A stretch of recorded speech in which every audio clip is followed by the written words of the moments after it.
Hello friends, welcome to another video tutorial from कमल धारियाल। दोस्तों आज की इस वीडियो में हम डिस्कस करने जा रहे हैं कॉम्प्लीमेंट सिस्टम पे। तो दोस्तों कॉम्प्लीमेंट सिस्टम को पढ़ने से पहले हमें ये पता होना बहुत जरूरी है कि एक्चुअली कॉम्प्लीमेंट क्या है, राइट। तो दोस्तों कॉम्प्लीमेंट हमारी बॉडी में नॉर्मली प्रेजेंट रहते हैं, राइट। और ये क्या है? They are a group of proteins. ये प्रोटीन्स का एक ऐसा ग्रुप है जो नॉर्मली हमारी बॉडी में प्रेजेंट रहते हैं, लेकिन कैसे प्रेजेंट रहते हैं? इनएक्टिव फॉर्म में, राइट। तो हम इसको कैसे डिफाइन करेंगे आगे देखते हैं। The term complement represents a group of proteins normally found in serum in inactive form, right. ये नॉर्मली हमारी सीरम में प्रेजेंट रहने वाले प्रोटीन्स का ग्रुप है, राइट। और किस फॉर्म में प्रेजेंट रहते हैं? इनएक्टिव फॉर्म में, clear. But when activated they augment the immune response. क्या मतलब है कि जब ये आपके एक्टिव होते हैं, यानी कि जब ये एक्टिवेटेड होते हैं तो ये हमारे इम्यून रिस्पॉन्स को जनरेट करते हैं बॉडी में, राइट। किसी भी फॉरेन पार्टिकल या फॉरेन बॉडी और you can say against any pathogen, किसी भी पैथोजन के अगेंस्ट इम्यून रिस्पॉन्स को जनरेट करते हैं जब ये एक्टिव होते हैं, एक्टिव फॉर्म में कन्वर्ट होते हैं, राइट। तो नॉर्मली ये इनएक्टिवेटेड फॉर्म में प्रेजेंट रहते हैं, क्लियर।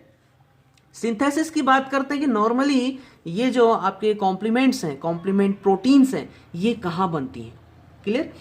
तो लीवर सबसे पहला जो मेजर साइट है कॉम्प्लीमेंट प्रोटीन्स की सिंथेसिस का, जो मेजर साइट है that is liver. Liver is the major site of synthesis of complement proteins, right. Liver के अलावा लीवर सेल्स के अलावा यानी कि हिपैटिक सेल्स, लीवर सेल्स को हम क्या बोलते हैं? Hepatic cells. Hepatic cells complement proteins का प्रोडक्शन करती हैं, राइट। इसके अलावा कुछ माइनर साइट्स और भी हैं जो कॉम्प्लीमेंट प्रोटीन्स का प्रोडक्शन करती हैं, जैसे ब्लड मोनोसाइट्स हैं, राइट।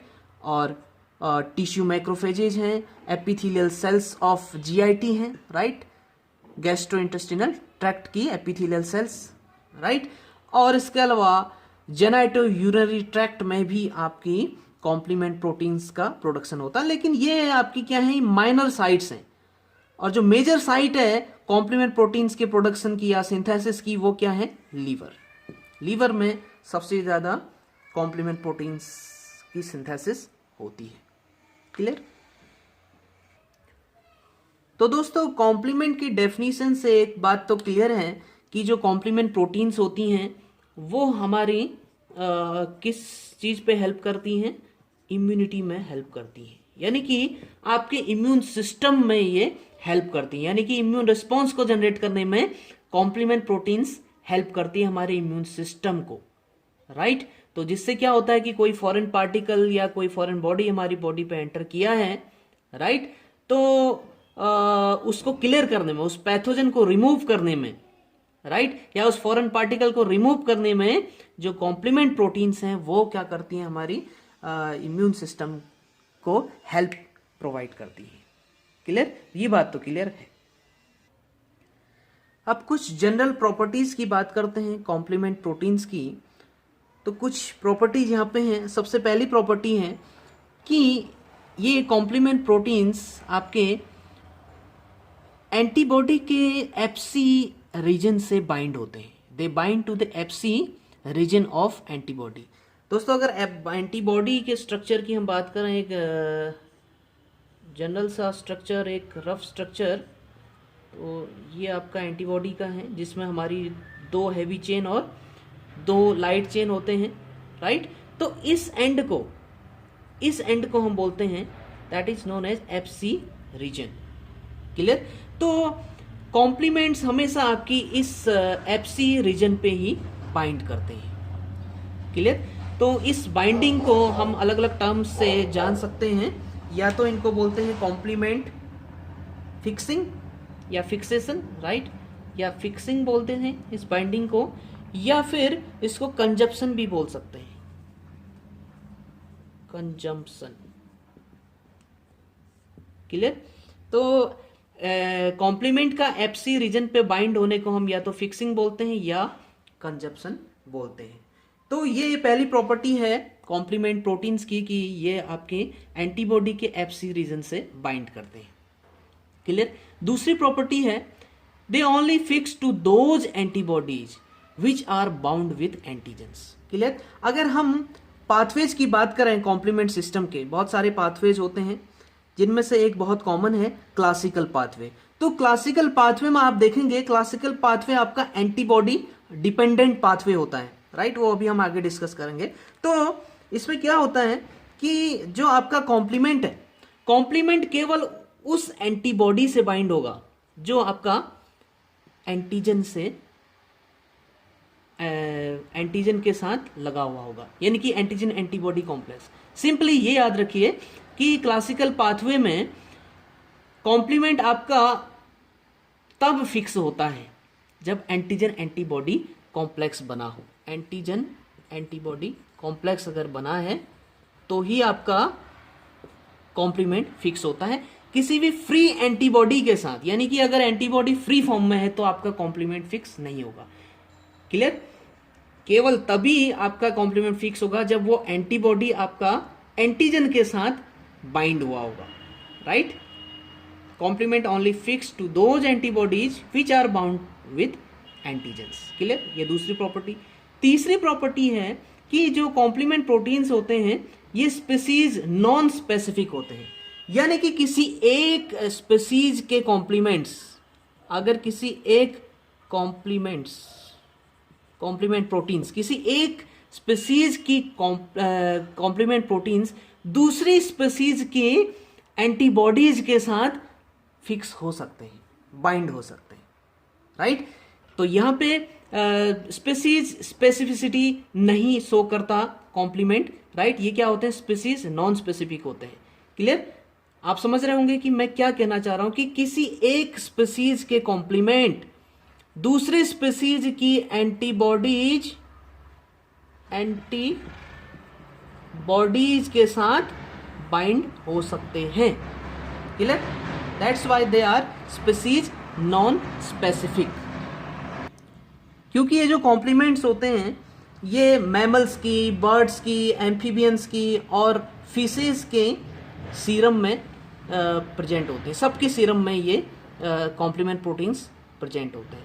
तो अगर कॉम्प्लीमेंट फॉर एग्जांपल अगर कॉम्प्लीमेंट बर्ड्स के सीरम का है, कॉम्प्लीमेंट है आपके बर्ड्स के सीरम का कॉम्प्लीमेंट है, तो वो कॉम्प्लीमेंट आपका इधर एम्फीबियंस के की एंटीबॉडीज के साथ बाइंड कर सकता है। यानी कि ऐसा नहीं है कि वो अगर बर्ड्स का कॉम्प्लीमेंट है तो बर्ड्स की ही एंटीबॉडीज से बाइंड करेगा। नॉन स्पेसिफिसिटी शो करता है, एम्फीबियंस की एंटीबॉडीज के साथ बाइंड हो सकता है, राइट। लास्ट प्रॉपर्टी है कि कॉम्प्लीमेंट प्रोटीन्स आपके हीट लेबाइल होते हैं, यानी कि हम इनको अगर 56 डिग्री सेल्सियस पर 30 मिनट्स के लिए अगर हीट करें तो ये कॉम्प्लीमेंट प्रोटीन्स आपके इनएक्टिव हो जाते हैं। इस टेम्परेचर पे, इस टाइम पीरियड तक अगर आप इसको हीट करेंगे तो आपका जो कॉम्प्लीमेंट प्रोटीन्स हैं वो क्या हो जाते हैं, इनएक्टिव हो जाते हैं। क्लियर। तो अगर आप किसी सीरम को, जिसमें सीरम में जो कॉम्प्लीमेंट्स, अगर सीरम को आप 56 डिग्री सेल्सियस पर 30 मिनट्स तक अगर हीट प्रोवाइड करते हैं तो उस सीरम को हम बोलते हैं इनएक्टिवेटेड सीरम। यानी कि उसमें क्या हो जाते हैं, आपके जो कॉम्प्लीमेंट की एक्टिविटी है वो बंद हो जाती है। क्लियर। यानी कि complement get denatured by heating the serum at 56 degree Celsius for 30 minutes। अब बात करते हैं कॉम्प्लीमेंट कंपोनेंट्स की। तो दोस्तों जो कॉम्प्लीमेंट कंपोनेंट्स होते हैं, यानी कि जो कॉम्प्लीमेंट्स होते हैं आपके, ये बहुत सारे कंपोनेंट्स से मिलके बना होता है। अराउंड 30 प्रोटीन्स, 30 सीरम प्रोटीन्स का एक ग्रुप होता है जो आपका कॉम्प्लीमेंट का फॉर्मेशन करता है। तो इसमें आपके एक तो आपके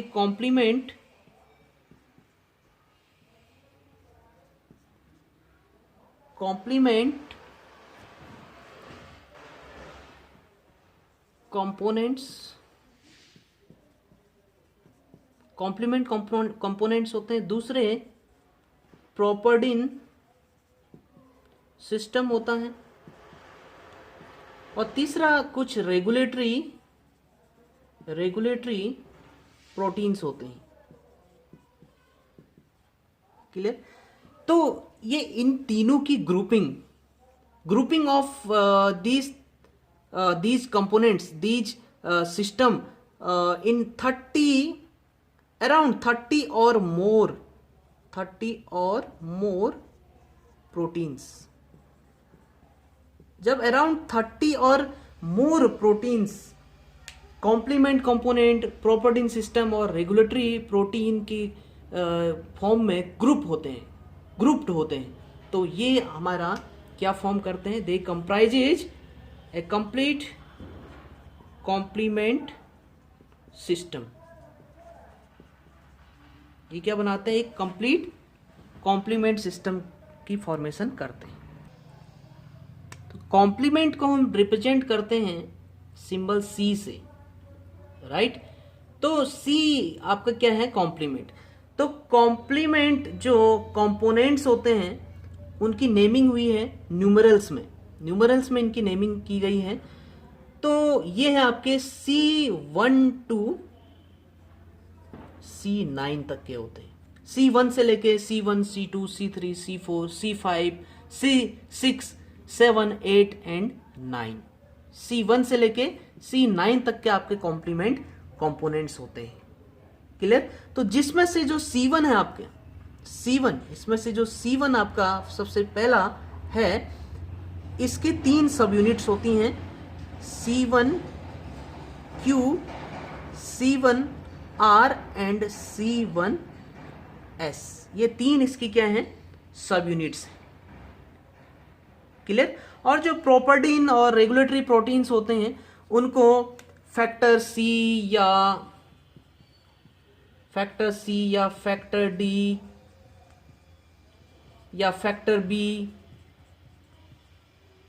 B इस तरह से हम रिप्रेजेंट करते हैं, राइट? फैक्टर C नहीं, ज्यादातर फैक्टर D और फैक्टर B इसमें आपके इन्वॉल्व होते हैं। क्लियर? प्रोपर्टीन और रेगुलेटरी सिस्टम में आपके फैक्टर D और फैक्टर B आते हैं। क्लियर? और C1 के बारे में हमने आपको बता दिया कि C1 के 3 सब यूनिट हैं, C1Q, C1R and C1S, right? और दूसरी बात और दूसरा पॉइंट है जिसको आप ध्यान से देखें दोस्तों, कि हर कॉम्प्लीमेंट के 2 फ्रेगमेंट होते हैं, राइट? यानी कि आप कह सकते हैं कि 2 फ्रेगमेंट या फ्रेगमेंट ही बोलिए, अनइक्वल फ्रेगमेंट होते हैं हर कॉम्प्लीमेंट के, राइट? एक होता है स्मॉल फ्रेगमेंट, दूसरा होता है large fragment, right? Small fragment को हम बोल सकते हैं A, राइट? और लार्ज फ्रेगमेंट को बोलते हैं B। Clear? B fragment, right? और स्मॉल को बोलते हैं A। क्लियर? तो आप लार्ज ऐसे B, बिग, और स्मॉल में जो है A आपका आ रहा है, A छोटा, तो इस तरह से आप याद रख सकते हैं। जिस तरह से आप याद रखना चाहें वो आप पे डिपेंड करता है, राइट? तो आपको याद रहना चाहिए कि लार्ज फ्रेगमेंट को हम बोलते हैं B और स्मॉल फ्रेगमेंट को रिप्रेजेंट करते हैं A से। क्लियर? तो हर कॉम्प्लीमेंट के 2 फ्रेगमेंट होते हैं, एक लार्ज और एक स्मॉल। लेकिन एक एक्सेप्शन, एक अपवाद है जो आपको याद रखना है। C2 के केस में स्मॉल जो फ्रेगमेंट आपका, लार्ज फ्रेगमेंट हमारा आता है A, और जो स्मॉल फ्रेगमेंट है वो है B in case of C2, right? A हमारा क्या होगा? लार्ज, और B हमारा स्मॉल फ्रेगमेंट। ये एक्सेप्शन है only in case of C2 के केस में। क्लियर? ये आपको क्लियर होना चाहिए। कॉम्प्लीमेंट पाथवेज की अगर बात करें तो यहाँ पे कॉम्प्लीमेंट पाथवे 3 तरह के होते हैं, classical pathway, alternative pathway and lectin pathway. Right. Classical pathway आपका ये एंटीबॉडी डिपेंडेंट होता है, कंप्लीटली एंटीबॉडी डिपेंडेंट, यानी कि ये पाथवे आपका तब ट्रिगर होता है जब एंटीजन एंटीबॉडी कॉम्प्लेक्सेस बनते हैं। क्लियर। वहीं अगर हम बात करें अल्टरनेटिव पाथवे की, तो अल्टरनेटिव पाथवे एंटीबॉडी इंडिपेंडेंट होता है, इंडिपेंडेंट, यानी कि ये पाथवे आपका एंटीबॉडी पर निर्भर नहीं करता, यानी कि एंटीजन एंटीबॉडी कॉम्प्लेक्सेस पर निर्भर नहीं करता, right. It is only triggered by antigen directly antigen के द्वारा इसको ट्रिगर किया जाता है अल्टरनेटिव पाथवे को। वहीं हम बात करें लैक्टिन पाथवे की, तो लैक्टिन पाथवे आपका रिजेंबल करता है क्लासिकल पाथवे से, यानी कि क्लासिकल पाथवे की तरह होता है, लेकिन एंटीबॉडी इंडिपेंडेंट होता है। क्या है, जैसा कि क्लासिकल पाथवे आपका एंटीबॉडी डिपेंडेंट है, लेकिन जो लैक्टिन पाथवे है वो एंटीबॉडी इंडिपेंडेंट होता है, लेकिन समवट आपका किसकी तरह होता है, क्लासिकल पाथवे की ही तरह होता है, राइट। तो यहां पे हम डिटेल में डिस्कस करेंगे क्लासिकल पाथवे को। इस लेक्चर में स्पेशली हम क्या डिस्कस करेंगे डिटेल में, क्लासिकल पाथवे को। देखिए दोस्तों, चाहे कोई भी पाथवे हो आपका, क्लासिकल पाथवे हो या अल्टरनेटिव पाथवे हो या लैक्टिन पाथवे हो, हर पाथवे में ये जो 4 स्टेप हम यहाँ पे देख रहे हैं, 4 स्टेजेज, ये कॉमन होती हैं, राइट। जिनमें पहला स्टेज क्या है, इनिशिएशन ऑफ द पाथवे। सबसे पहला जो स्टेप होता है वो होता है पाथवे के इनिशिएशन का, कि आपका जो पाथवे है वो कैसे इनिशिएट हो रहा है, कैसे शुरुआत हो रही है, राइट, कॉम्प्लीमेंट सिस्टम की। और दूसरा स्टेप है फॉर्मेशन ऑफ C3 कन्वर्टेज, तीसरा step formation of C5 convertase, and the fourth and the last stage is formation of MAC means membrane attack complex. दोस्तों ये ही जो आपका है, फाइनली जो आपका ये मेम्ब्रेन अटैक कॉम्प्लेक्स बनता है, यही मेम्ब्रेन अटैक कॉम्प्लेक्स बनने के लिए ये पूरी प्रोसेस आपकी हो रही है। कॉम्प्लीमेंट सिस्टम पूरा फाइनल जो रिजल्ट है कॉम्प्लीमेंट सिस्टम का वो यही है, चाहे कोई भी पाथवे हो, फाइनली आपका जो बनता है, फाइनली जो प्रोडक्ट आपका बनेगा, that is the membrane attack complex. ये मेम्ब्रेन अटैक कॉम्प्लेक्स का काम क्या होता है, यहां पे सिंपल इज इन शॉर्ट मैं आपको बताने की कोशिश कर रहा हूं। देखिए, कोई एंटीजन अगर सपोज ये बैक्टीरिया आपकी बॉडी पे एंटर किया, this one is bacteria, right, ये बैक्टीरियल सेल है, ये इसकी सरफेस पर ये क्या है, एंटीजन है, राइट। तो एंटीजन है, राइट, ये बैक्टीरिया आया आपकी बॉडी पे और इसके अगेंस्ट क्या बनी, एंटीबॉडीज का फॉर्मेशन हुआ। ये ब्लैक कलर से जो आप देख रहे हैं ये एंटीबॉडीज है, ये एंटीबॉडी आपकी बनी, तो आपका क्या बन गया, इस एंटीजन के अगेंस्ट एंटीबॉडी बनी, तो एंटीजन एंटीबॉडी कॉम्प्लेक्स बन गया, राइट। और आपको पता है कि कॉम्प्लीमेंट आपका कहाँ फिक्स होता है, ये प्रॉपर्टी है कॉम्प्लीमेंट की, कि कॉम्प्लीमेंट आपका तभी फिक्स होता है जब एंटीजन एंटीबॉडी कॉम्प्लेक्स बनता है। तो यह एंटीजन एंटीबॉडी कॉम्प्लेक्स बन गया, राइट। तो अब यहां पे क्या फिक्स होगा, यहां पे आपका कॉम्प्लीमेंट फिक्स होगा, राइट। सपोज ये ग्रीन कलर से आप जो देख रहे हैं ये कॉम्प्लीमेंट है आपके, यहां सब क्या बन गए, कॉम्प्लीमेंट बन गए, राइट। तो ये कॉम्प्लीमेंट आपके एक सीरियली आपके फिक्स होते गए, राइट, यानी कि आपका कॉम्प्लीमेंट एक्टिवेशन होता रहेगा। पहले C1 एक्टिवेट हुआ, फिर C2, फिर देन C3, C4, सीरियली जो भी सीरियल है, राइट। C1 के बाद भले ही हमारा C4, अभी हम पढ़ेंगे आगे, आपको तब समझ में आएगा, राइट। तो जो भी आपके बने, फाइनली आपका क्या बना, मेम्ब्रेन अटैक कॉम्प्लेक्स बना। तो फाइनली जब आपका मेम्ब्रेन अटैक कॉम्प्लेक्स बन जाता है, तो इस मेम्ब्रेन अटैक कॉम्प्लेक्स का काम क्या होता है कि ये आपकी इस बैक्टीरिया की सेल मेम्ब्रेन पर क्या बना देता है, पोर फॉर्मेशन कर देता है, लाइक दैट, पोर्स, छेद बना देगा पूरी तरह इसमें, राइट। जिससे क्या होगा, जिससे इजीली आउटफ्लो और इनफ्लो, कुछ भी बाहर जा सकता है, कुछ भी अंदर आ सकता है इस बैक्टीरिया की, राइट। पूरी तरह से आपकी जो बैक्टीरियल सेल है वो क्या हो जाती है, डैमेज हो जाती है, राइट, या पूरी तरह किल हो जाती है,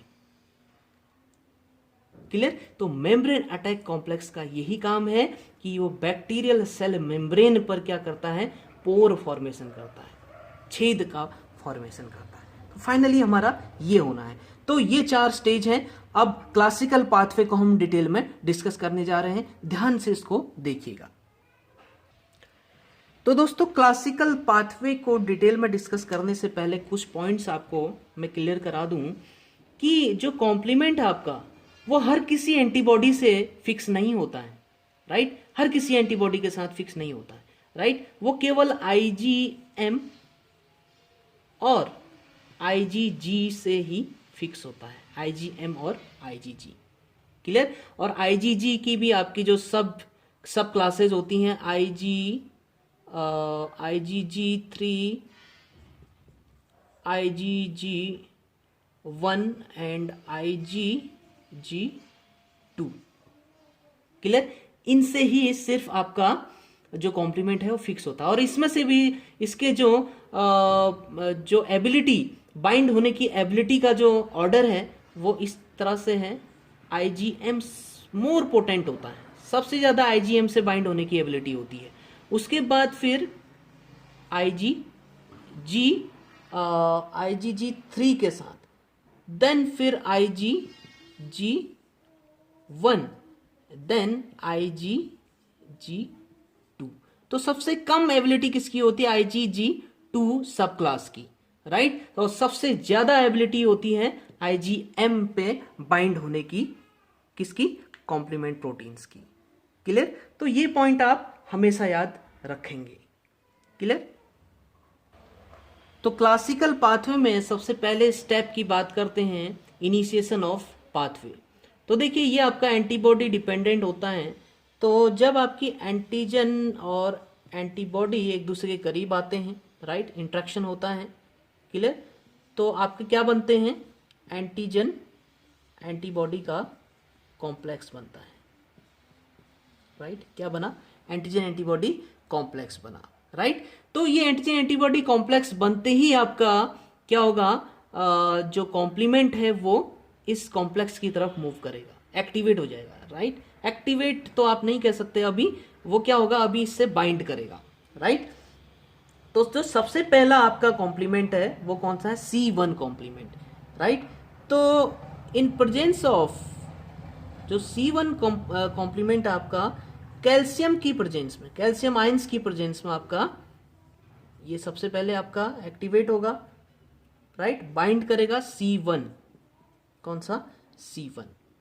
तो C1 की भी हमने आपको बताया था कि 3 सब यूनिट होते हैं, C1Q, C1R एंड C1S। तो सबसे पहला जो आपका बाइंडिंग पोर्शन है C1 का, दैट इज C1Q, राइट। सबसे पहले आपका क्या आएगा? C1Q की बाइंडिंग होगी, राइट। तो दोस्तों ये माना जाता है कि C1Q आपका एक हेक्सामर होता है, राइट। यानी कि इसमें आपके 6 ग्लोबुलर हेड्स होते हैं, लाइक दैट। सपोज ये आपका कॉम्प्लीमेंट है, तो इसमें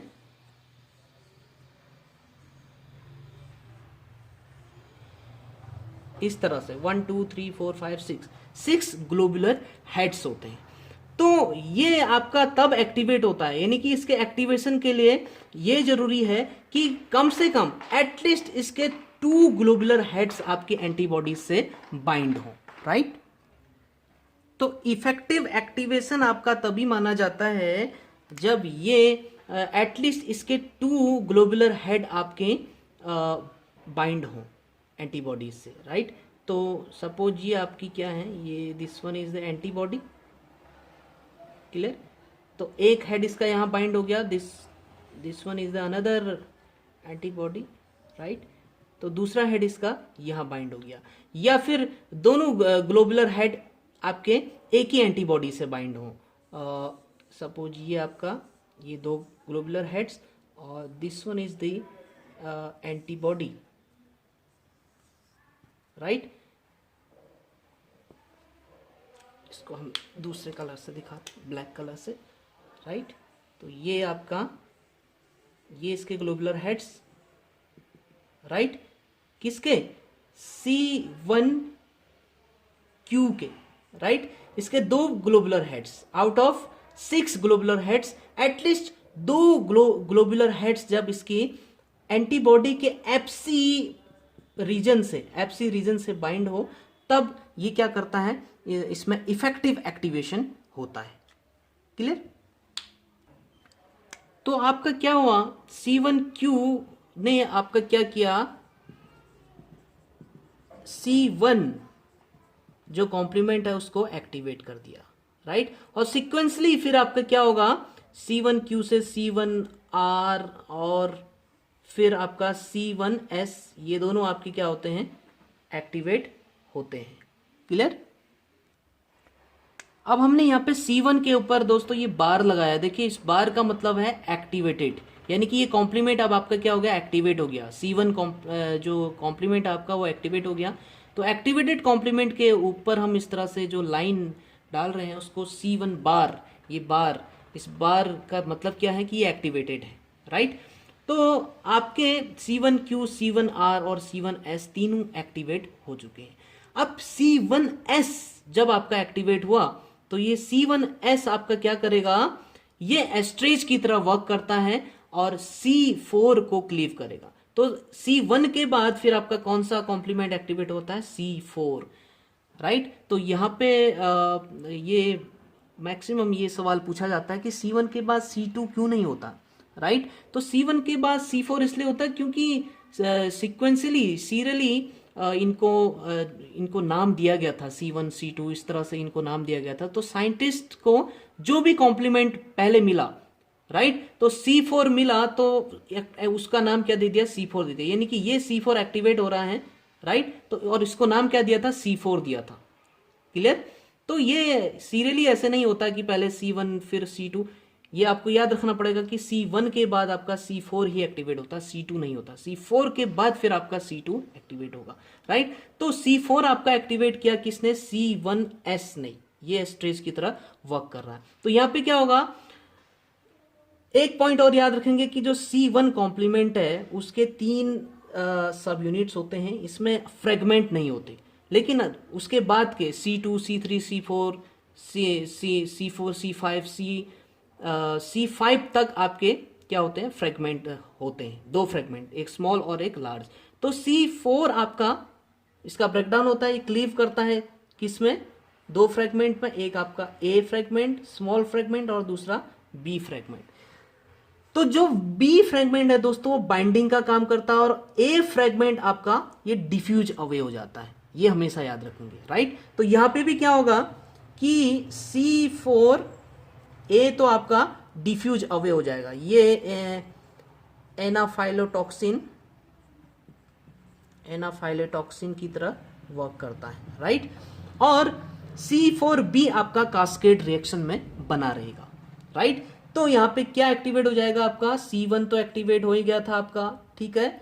और साथ में हमारा क्या रह गया, C1 के साथ क्या बाइंड करेगा, C4A तो निकल गया, डिफ्यूज अवे हो गया, C4B रह गया, तो ये आपका एक्टिवेट हो गया C14B, राइट। देन फिर ये आपका C14B ये किसको एक्टिवेट करेगा, ये C2 कॉम्प्लीमेंट को एक्टिवेट करता है, right, in presence of magnesium ions.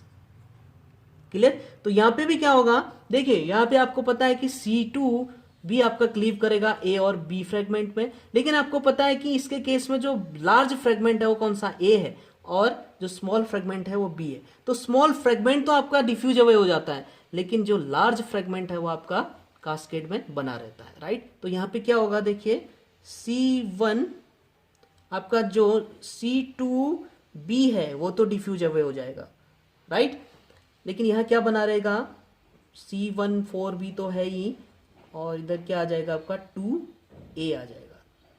Clear, right. तो ये आपका एक्टिवेट हो गया। क्लियर? अब देखिए इसी पूरे कॉम्प्लेक्स को C14B2A को हम क्या बोलते हैं, this is known as C3 convertase, यानी कि यहां से आपका, यहां पे आपका ये दूसरा स्टेप शुरू हो गया। फर्स्ट स्टेप तो आपका क्या था, इनिशिएशन में क्या हुआ, C1 आपका एक्टिवेट हुआ। अब इस एक्टिवेशन ऑफ C1 से लेके यहां तक की जो पूरी प्रोसेस है, जहां पे आपका क्या बन रहा है, ये कॉम्प्लेक्स बन रहा है, ये आपका बन रहा है, राइट, कॉम्प्लेक्स। तो इसको हम क्या बोलते हैं, this is known as C3 convertase. तो यहां से यहां तक की जो प्रोसेस है वो सेकंड स्टेप आपका, that is known as C3 convertase.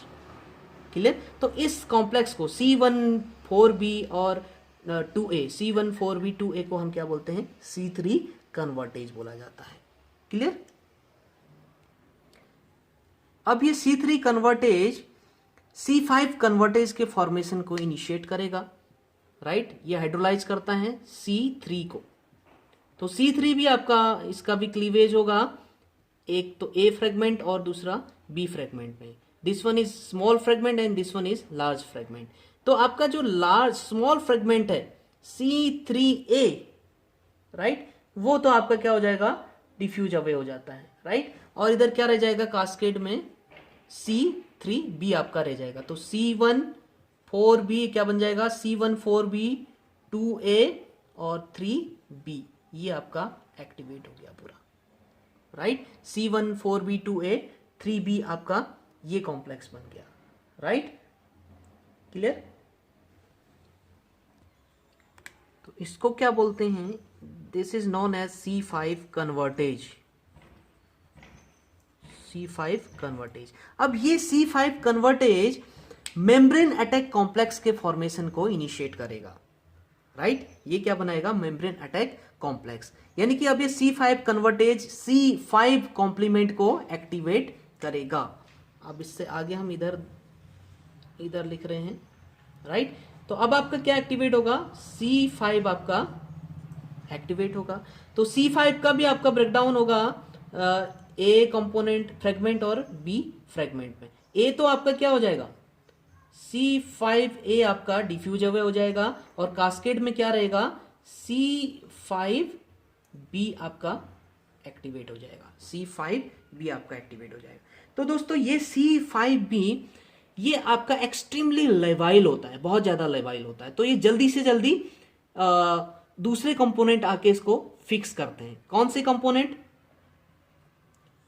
C complement, sorry C6 और C7 आके जल्दी से इसको क्या कर देते हैं, स्टेबलाइज कर देते हैं, राइट। और फिर जब C5B के साथ C6 और C7 बाइंड हो जाते हैं तो फिर जल्दी इनके साथ क्या बाइंड होता है, C8 भी बाइंड होता है। C8 बाइंड होने के बाद फिर फर्दर इसमें क्या बाइंड होता है, C9 भी बाइंड होता है। तो इसमें होता क्या है दोस्तों, देखिए सपोज ये आपका, इधर मैं बना रहा हूं, सपोज ये आपका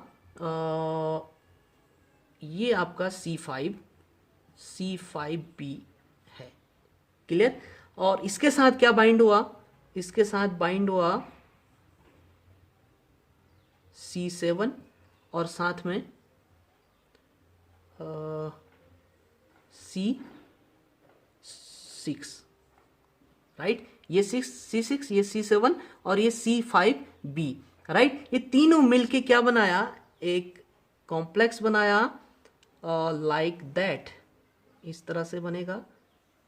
क्लियर। जिसको हम बोलेंगे C5B 6 7 एक्टिवेटेड, राइट। तो जैसे ही ये कॉम्प्लेक्स आपका बनेगा क्या, C5B 6 7, तो तुरंत इस पे आके आपका C8 कॉम्प्लीमेंट भी इसमें आके आपका ऐड हो जाता है, C8,